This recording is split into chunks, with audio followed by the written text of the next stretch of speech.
النهارده ان شاء الله هنعمل معاكم الريش الضاني. طبعا مش هنشوي، احنا عاملين طريقه تانية اسهل كده. بما انها دسمه جدا فاحنا هنحاول نستغل الموضوع ده. هنعمل ايه بقى؟ بصل، طماطم شرايح، فلفل حامي لو حد حابب يعني، معلقتين صلصه. هنا التوابل هنحط جوا قرفه خشب، معلقه جنزبيل صغيره، معلقه فلفل صغير. طبعا احنا على بال ما نبدا هنجهز الاول الملح، طبعا مش هنحطه غير في الاخر وكده. فاحنا هنحط الطاسه على النار الاول ونبدا نحط فيها نقطه زيت كده، او لو عندنا ليا لو حابين يعني اي ماده دهنيه، بحيث ان ايه على بقى عشان نبدا نحط فيها الريش ديت في الاول. احنا هنبدا بس تبدا تسخن وبعد كده نبدا نديها اول صدمه الاول عشان تحتفظ بالطراوه بتاعتها.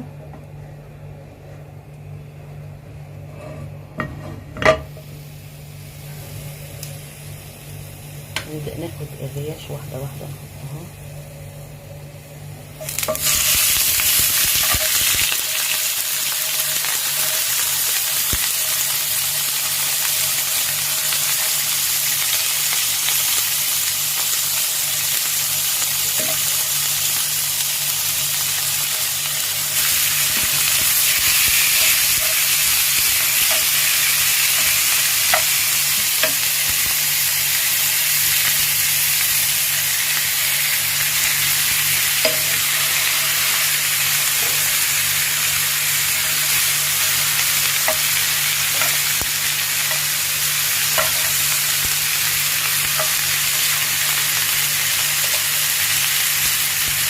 طبعا هي كمان بتنزل المادة الدهنية بتاعتها مع الصدمة الأولانية دي.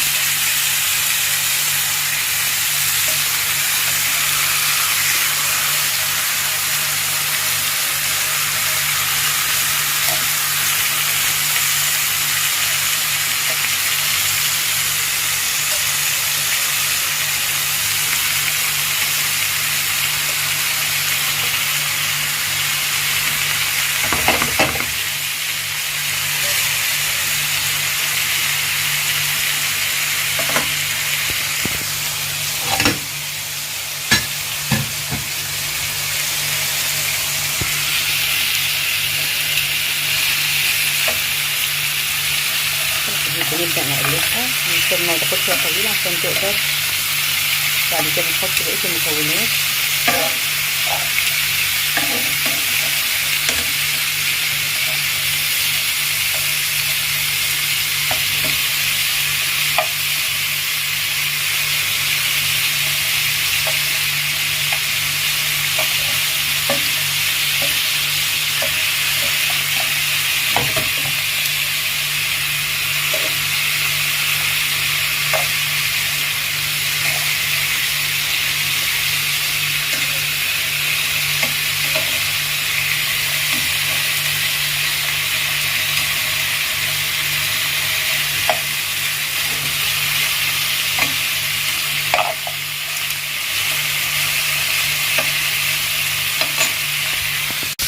ورجعت لكم تاني. احنا كده هنا اللحمه خلاص خدت، قلبناها خدت الوشين، محمره في الوشين او الصدمه بتاعتها. فهنبدا نجيبنا الطاجن عشان نبدا نحط فيها. طبعا لسه النار عليها دلوقتي.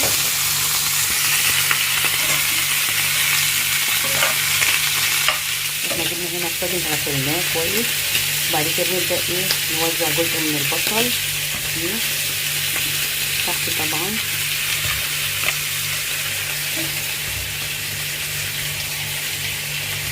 طبعا دي عشان بس موضوع الدهون يا جماعه اللي فيها، يعني احنا لو شويناها هتبقى فيها نسبه دهون عاليه اصلا هتتحرق. فايه انا فضلت ان احنا نعمل كده ومنها تغيير يعني بدل الشوي. ولو حد حابب برضو ممكن نضيف عليها اي حاجه تاني. ممكن لو حد يعمل بطاطس معاها، حمص الشام يعني اضافات جانبيه ينزل عليها الصوص طعمها حلو. احنا هنا هنحط جزء من الطماطم وجزء من حطينا جزء من البصل، نحط جزء من الطماطم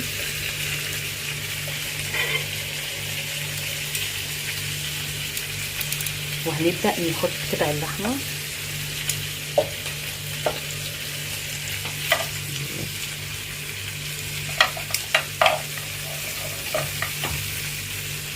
طبعا كل الصوص اللي نزل منها او الدهون اللي نزل منها هنحطها تاني عليها.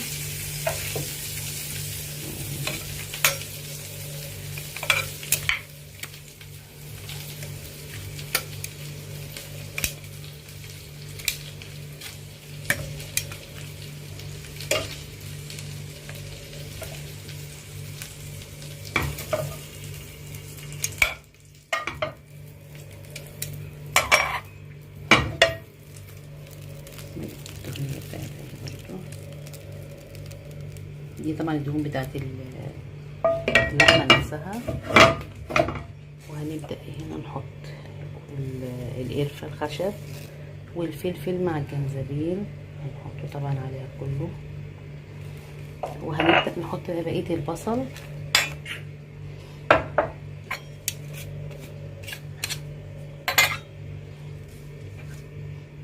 وباقي الطماطم الفلفل طبعا.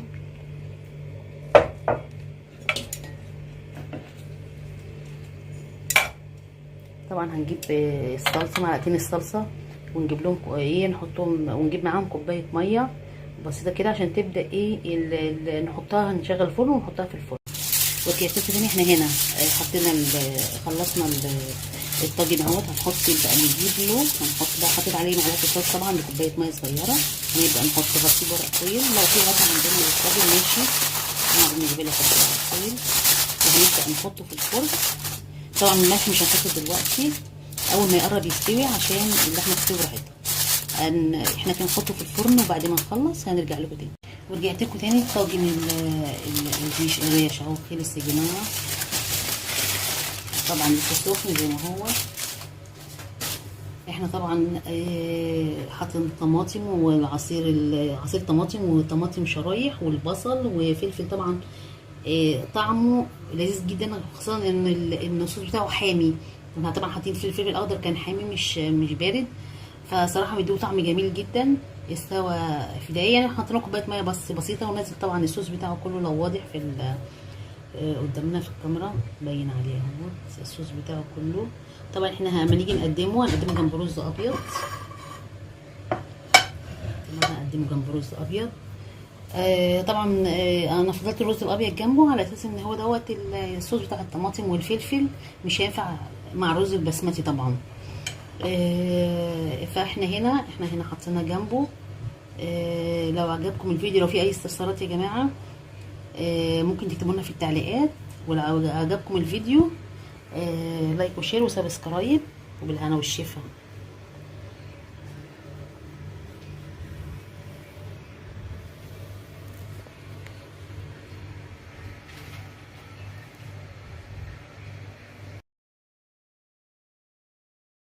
بسم الله الرحمن الرحيم. النهارده هنعمل اللحمه المشويه بطريقه سهله وبسيطه. وكل سنه وانتم طيبين. طبعا العيد يعني ايه، في ناس بتحب تشوي اللحمه في الفراخ، فاحنا النهارده هنعمل معانا شوي اللحمه طبعا عشان ده عيد اللحمه عموما. احنا هنا معانا ماده دهنيه فيها. طبعا اللي حابب يحط ليا دهن او حمرا دي اختياري. عندنا هنا عصير طماطم، عندنا هنا بصله مفرومه، طبعا هناخد الميه بتاعتها. عندنا هنا التوابل، معلقه قرفه صغيره او رشه قرفه، فلفل اسود، رشه ملح بسيطه. وهنا معانا زر ورد، طبعا ده بيدي طعم حلو جدا في الشوي او في التحمير عموما، بيدي ريحه حلوه للاكل. فاحنا ايه هنبدا حطينا اللحمه هنا، هنبدا نصفي البصل من الميه بتاعته كده، نصفيه وارجع له. احنا هنا صفينا ميه البصل، وحطينا معلقتين برضو عصير طماطم، وهناخد معلقه خل. طبعا هكتب لكم مقادير الوصفه، او ممكن معلقه ونص يعني، او معلقتين حسب الكميه طبعا يا جماعه، ما نزودش. وهنبدا ناخد هنا التوابل بتاعتها هي، وهنبدا ايه نقلب الحاجه عشان نسيبها فتره تتبل.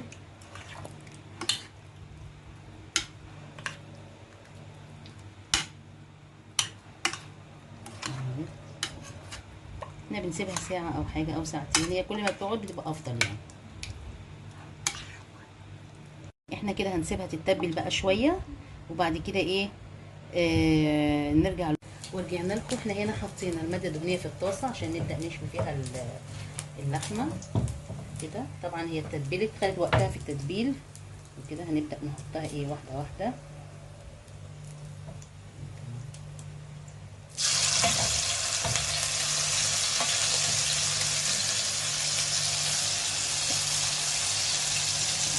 مش هنحطها كلها عشان ما تبردش، نحطها واحده واحده كده.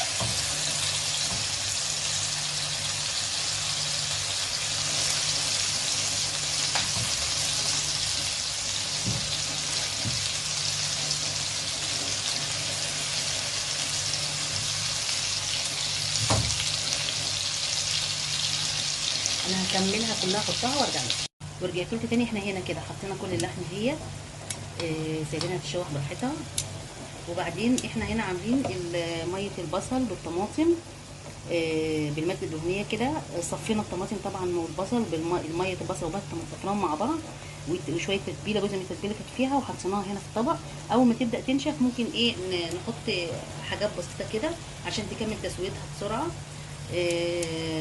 احنا بقى لسه قلت اوريكم الاول. احنا هنا هي لسه حطيناها من شويه، جمعت، بدات تنزل شويه، تبدا تستوي شويه واحده واحده. اول ما تبدا اجي اقلبها هرجع. ورجعت لكم تاني. احنا هنا هنبدا نقلبها هي عشان ايه؟ الماده الدهنيه اللي فيها. لو في حد بيحب الليه ممكن يحط فيها الليه، بتبقى حلوه، تديها طعم حلو. هنبدا نقلبها.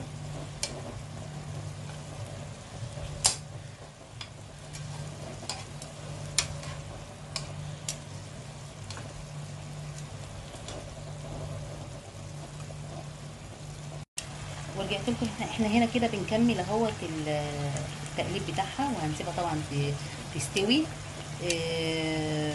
اول ما تخلص بقى هرجع لكم عشان اوريكم هنعملها ازاي تبقى مشويه، طعم مشوي. احنا هنا اللحمه هي معانا بدات تستوي. انا ضفت لها طبعا اول ما يبدا الصوص اللي كان فيها يقل شويه عشان تبقى مستويه كويس. حطيت لها العصير الطماطم بالبصل بميه البصل تاني، حط لها منه حاجات بسيطه كده بحيث انها تستوي كويس، ما تطلعش فيها نيه، وفي نفس الوقت هي طريه طبعا عشان هتتخل والتتبيله لما قعدناها فيها شويه. احنا هنا بقى اول ما تقرب تخلص هنحط طبعا، هنجيب لها ايه الحاجه بقى، حاجه تانية اللي هي عشان تبقى تدينا ريحه الشوي. طبعا نجيب حته فحمه نولعها ونحطها فيها ونغطيها كويس بورق فويل. فاحنا بس اول ما تبدا تخلص تسويه هرجع لكم. ورجعت لكم تاني. احنا هنا اللحمه استوت اهي، ونزلت الصوص بتاعها وشايفين شكلها. احنا بقى نبدا نوسع كده، نحط ورقه الفويل ونحط فيها الفحم، وبنبدا نغطيها. احنا كده هننزلها بالراحه اهي قلبها عشان طبعا ما نلوث اي حاجه هنا اهي. وهنبدا نحط عليها معلقه سمنه، وهنبدا نغطيها بسرعه عشان تبدا دخلت تستوي كده. نسيبها بقى كده شويه تبدا الدخان فيها بتاع الفحم، ونروح بعد كده نحطها في الطبق بقى عشان التقديم. انا لما احطها في الطبق بعد شويه يعني اوريها لكم. رجعت لكم تاني. احنا هنا حطينا رز بسمتي. طبعا الرز البسمتي او الرز العادي المصري عادي مفيش مشكله. هنا اللحمه استوت يا جماعه، هي حطيناها. طبعا احنا قطعناها مكعبات صغيره. كل ما بتقعد وقت طويل في التتبيله وكده بتخليها طريه من جوه وحلوه وبتستوي بسرعه معانا. وانا كنت كل شويه بضيف لها الصوص بتاع الطماطم وعصير البصل دوت كل ما تبدا تنشف عشان تستوي كويس، وفي نفس الوقت ما تبقاش طالعه نيه. لو عجبكم الفيديو لايك وشير وسبسكرايب، بالهنا والشفا.